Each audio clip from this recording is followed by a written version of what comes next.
আসসালামু আলাইকুম বন্ধুরা, সবাইকে স্বাগতম আরেকটা নতুন ভিডিওতে। আজকের ভিডিওতে আপনাদেরকে বলে দিব আপনি সৌদি আরবে আসার পরে যদি আকামা না পান, আকামা নাম্বারটা কিভাবে বের করবেন।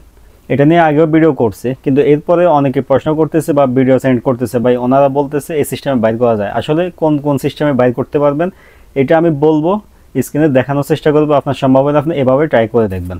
তো যারা এই ধরনের সমস্যা আছেন অবশ্যই সম্পূর্ণ ভিডিওটা দেখবেন আর ভিডিওটা বন্ধুদের সাথে শেয়ার করে দিবেন। আশা করি প্রতারিত হবে না, সঠিক একটা সিদ্ধান্ত নিতে পারবে।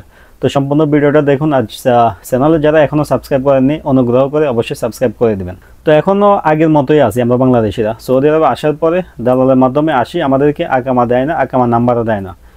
তো আগের মতো আর নিয়ম কিন্তু নাই। আমরা যদিও সমস্যা আগের মতোই হয়েছে আমাদের, তবে নিয়ম কিন্তু সৌদি আরবে আগের মতো নাই। আগে আমি যখন আসি তখনও অনলাইন থেকে 3 মাসের মধ্যে বিভিন্ন সিস্টেমে আকামা নাম্বার বের করা যাইতো, কফিলে যদি আকামা ইস্যু না করতো। আমিও অনেকভাবে নতুন থাকলেও অনেকের আকামা এভাবে আমি চেষ্টা করে ট্রাই করে কয়েকজনের আকামা নাম্বার বের করে দিয়েছিলাম। এখন কিন্তু ওই সিস্টেমটা নাই। এখন না থাকার মেন কারণ যেটা, ওটা আপনাকে একটু বুঝতে হবে। আগে আমরা আসার পরে 3 মাস পাসপোর্টের মেয়াদ থাকতো, ট্রায়াল পিরিয়ড। আকামা করতো না কফিলে 3 মাস পর থেকে আরও 3 মাসে আকামা করলে মোট 6 মাস পাইতো। অর্থাৎ প্রথম 3 মাস হলো পাসপোর্টের মেয়াদ, আর পরের 3 মাস কফিলে আকামা করছে, এই 3 মাস মোট 6 মাস। ইচ্ছা করলে 1 বছরও করতে পারতো। এখন কিন্তু এটা নাই। এখন আপনি প্রবেশ যেদিন করবেন সেদিন থেকে আপনার আকামার মেয়াদ শুরু হবে।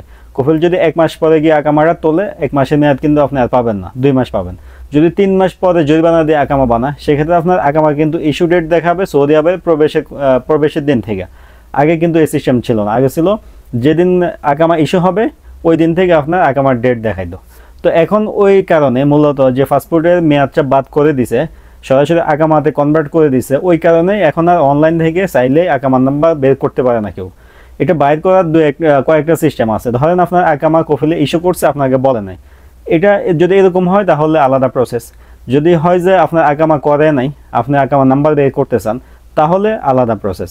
তো আমি প্রথমে বলি আপনি কি কি করতে হবে। যদি আপনি এই ধরনের সমস্যা এখন থাকেন, আপনাকে কি করতে হবে। অনেক ভিডিও পাবেন, আমি জানি ইউটিউবে অনেক পাবেন, মানুষে বলবে যে এভাবে এভাবে চেক করেন। আসলে কোন অবস্থায় থাকলে আপনি আকামা নাম্বারটা আসলে বের করতে পারবেন, এটা আপনাকে আগে বুঝতে হবে।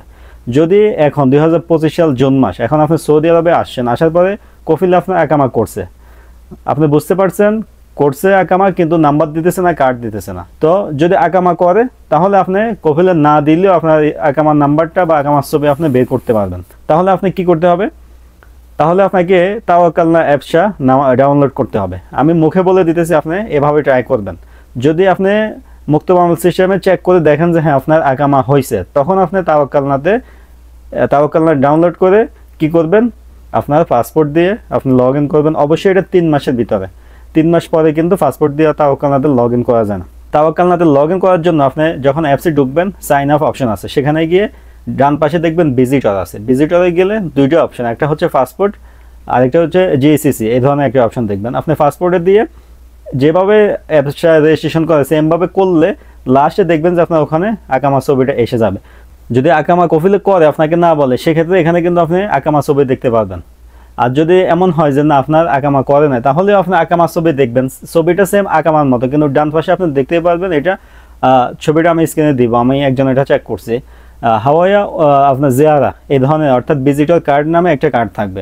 অনেকে এই জায়গায় এসে ধোকা দেয়, এভাবে তারা ভিডিও করে দেখায়, কিন্তু তারা হয়তো বা এটা আরবি পড়তেও পারে না এখানে কি লেখা আছে।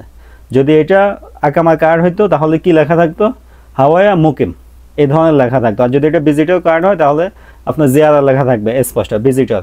তো আপনি এভাবে চেক করতে পারেন বর্তমান নিয়মে আপনার আকামা হয়েছে কি হয় নাই।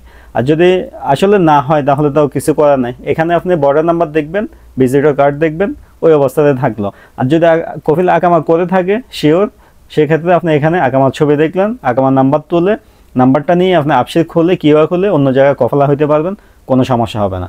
তো বর্তমানে আকামার নাম্বার চেক করা অনলাইন থেকে, এটা হচ্ছে একদম সঠিক মাধ্যম। এর বাইরে আর কোনো এদিক সেদিক সিস্টেম নাই। অনেকে ভিডিও করছে, আমি নিজেও দেখছি, তারা বলে নাই আসলে। তারা লাস্টে গিয়ে দেখাইছে, আমি কার্ডটা দেখলাম, এখানে আসলে জেআরআই কার্ডটা শো করছে।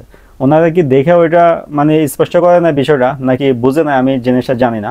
এই কারণে আমি সিদ্ধান্ত নিলাম যে আপনাদেরকে এই বিষয়ে একটু অবগত করা দরকার, যার কারণে ভিডিওটা করছি। তো আশা করি আপনি বুঝতে পারছেন 2025 সালে এসে সৌদিতে আসার পর আকামা না পাইলে আকামা নাম্বার অনলাইন থেকে কীভাবে বের করবেন। প্রথম কাজ হচ্ছে মুক্ত মামলা সিস্টেমে চেক করা। যদি চেক নাও করতে পারেন, তাওয়াক্কালনা অ্যাপস ডাউনলোড করে পাসপোর্ট দিয়ে লগ ইন করলে আপনি দেখতে পারবেন আকামা হয়েছে কিনা। যদি হয় সেখানে আকামার কার্ড থাকবে, না হলে ভিজিটর কার্ড থাকবে। কার্ডটা না বুঝলে যারা বুঝে তাদেরকে দেখাইলেই হবে, এখানে কার্ডের মধ্যে স্পষ্ট কিন্তু লেখাও থাকবে। আর ওখানে যে নাম্বারটা থাকবে, যদি আকামা হয় তাহলে তো আকামা নাম্বার, আকামা না হলে এটা হচ্ছে বর্ডার নাম্বার আপনার। এটা 3 মাস পরে মেয়াদ শেষ, এটা আর কোনো কার্যকর হবে না, এটা দিয়ে কিছুই করতে পারবেন না। সৌদি আরবে কফালা হন যাই করেন অবশ্যই আকামা নাম্বার বাধ্যতামূলক। তো অনেকে আমার এই রিসেন্টলি বা সবসময় বলে, ভাই 3 মাস তো পার হয় না, এখন আকামা নাম্বারটা তুলতে চাই, তুলে দিতে পারবেন কিনা। বা এটা আগে করা যায় তো, এখনও আকামা নাম্বার আসলে 3 মাসের মধ্যে তুলতে গেলে অনেক ঝামেলা, খরচও অনেক বেশি, হিউজ খরচ হয়, ঝামেলাও বেশি, যার কারণে এই কাজটা এখন কেউ করে না। যদি 3 মাস পরে হয় সহজে কম খরচে তুলতে পারবেন, 3 মাস আগে ঝামেলা হয়, এ হচ্ছে কথা। তো আশা করি ভিডিওটা অবশ্যই আপনাদের কাজে আসবে। ভিডিও অবশ্যই বন্ধুদের সাথে শেয়ার করতে হবে, কারণ মানুষে কিন্তু বুঝে না, না বুঝে প্রতারিত হয়। ভিডিওটা 5 মিনিট দেখার পরে আসলে কাজ হয় না, এভাবে ভিডিও দেখে কোনো লাভ নেই। তো ভিডিও যদি ভালো লাগে অবশ্যই ভিডিওতে লাইক দিবেন। এই ধরনের ভিডিও যদি আরও পেতে চান অবশ্যই চ্যানেলে সাবস্ক্রাইব করবেন। দেখা হবে নতুন ভিডিওতে। আজকে এ পর্যন্তই, আল্লাহ হাফেজ।